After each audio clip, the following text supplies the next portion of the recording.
Last year was a devastating year for rhino and elephant poaching as the numbers skyrocketed. Even our very own State Security Minister, David Mahlobo, was linked to an alleged rhino horn smuggler. As we enter into February, the official statistics from last year have still not been released. Award-winning 50/50 presenter and filmmaker Bonné de Bod joined us in studio to talk to us more about this. I think, as we know, many have not been fond of 2016, and that's putting it lightly. But certainly, I think it was a terrible year for rhinos. And I'm not talking stats here, figures. Government hasn't released the 2016 figures yet, but Alvis, I don't need to know whether we are going to be 10% down or 10% up. I know we will probably hover around the 1,000 mark again, making it 6,000 rhinos poached since 2010. You know, still one every 8 hours in our country. You know, and I have to tell you, in my 3 years of investigating this world of greed, I've never seen so many alleged poachers standing in the dock as I did in 2016. You know, these crooks are really flooding into our national and provincial parks, and there's no stopping them. We had a crippling drought in 2016, where many have told me that the losses have been massive. And it's important to note that, like rhino orphans, these drought rhinos do not make the official stats. Private rhino owners have told me that bureaucratic sluggishness has crept to an all-time high. And farmers are saying that permit information is being sold to poachers looking for an easy target.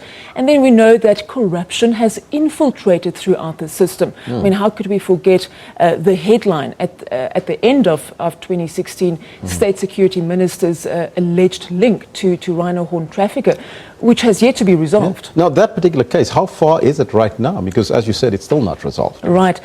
Let's just recap. Now, back in November, the international news channel Al Jazeera broadcast a documentary posing serious allegations, links between our State Security Minister, David Mahlobo, and a self-confessed Chinese criminal and rhino horn trafficker operating out of a spa in Nelspruit.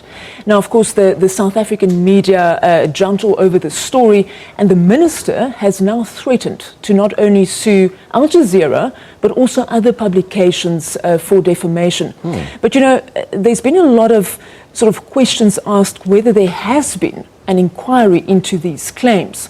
Now, the UK Daily Mail reported that Minister Radebe said that Cabinet had noted the allegations and that the police were investigating. But just last week, various newspapers reported that the Hawks had at no stage opened an investigation into these claims, but had been conducting an inquiry into the activities of the spa as a brothel. And the Chinese national has fled the country as well. Exactly. So I think that was actually, I think, the really big news was when the Hawks announced that this Chinese criminal has now disappeared, which is rather disappointing.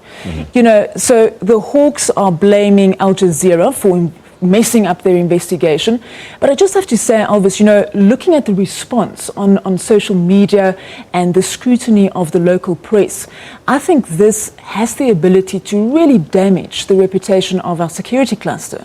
So I think it's vital that this needs to be sorted out thoroughly and quickly so that the state security can carry on with their very important work of busting up these criminal syndicates. Looking at the numbers, as you called it, 6,000 rhino, you know, it's a huge number.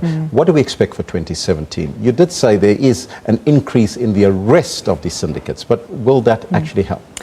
Now, good question, Alvis, because the official stats for 2016 have not been released yet. We are still waiting for that. Now, I've been in communication with the department and they have not yet set a date. Now, there's a lot of speculation as to why there is this delay. And I think we have to look at the bigger picture. There's a dark cloud hanging over our State Security Minister at the moment. Although we must remember, these are all just allegations. Nothing has been proven. But remember, Minister Mahlobo doesn't hold the press briefings on her own. She's accompanied by other ministers, Minister of Justice, Police, and of course State Security. Everyone involved, directly involved with the fight against poaching. Now, there is an indication of numbers. I know Minister Mahlobo has had the stats for quite some time now.